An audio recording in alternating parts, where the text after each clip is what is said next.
पाण्याला आम्हाला नळाच ना अजून विहिरीचाच पितोय. त्याच मावशी समस्या, त्याच समस्या महत्वाच्या आहेत. कारण आता निवडणूक आल्यात, मग ह्या समस्या तिथपर्यंत पोहोचल्या पाहिजेत. आम्हाला आम्ही देव, आम्ही मत जे म्हणाल त्याला देव, पण आमच्या गावात नळ आला पाहिजे ना तळ्याच्या वाडी. किती वर्ष झाले मावशी पाणी नाही? आता पाणीच नाही, आम्ही विहिरीचाच पाणी पितोय. विहिरीच पाणी पित. आणि उन्हाळ्यामध्ये काय? विहीरच.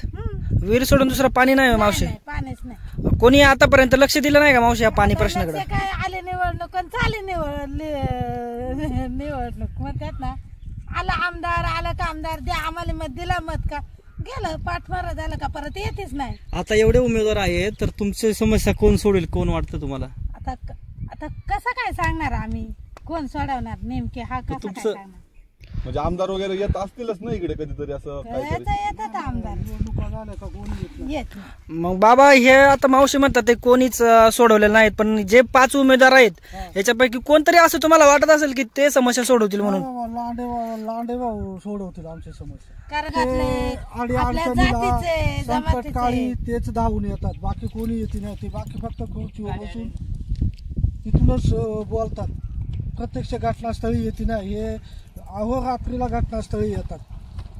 म्हणून लांडे साहेबांना काही झाला तरी ते येतातच धावत आपल्यासाठी, आदिवासींसाठी येणारच ना. याच्या मागं मग सगळ्या पक्षांच्या मागं आदिवासी समाज उभा राहिला, पण आदिवासी समाजासाठी कुणी धावला नाही.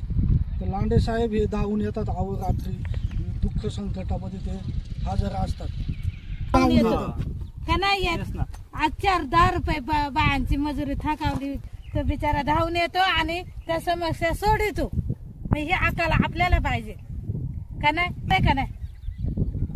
नाही आमच्या कोणता हाय मत लांडे साहेबांना. चालेल, धन्यवाद. म्हणजे ठरलेलाच आहे का हाय आमचा मत तिकडच आहे.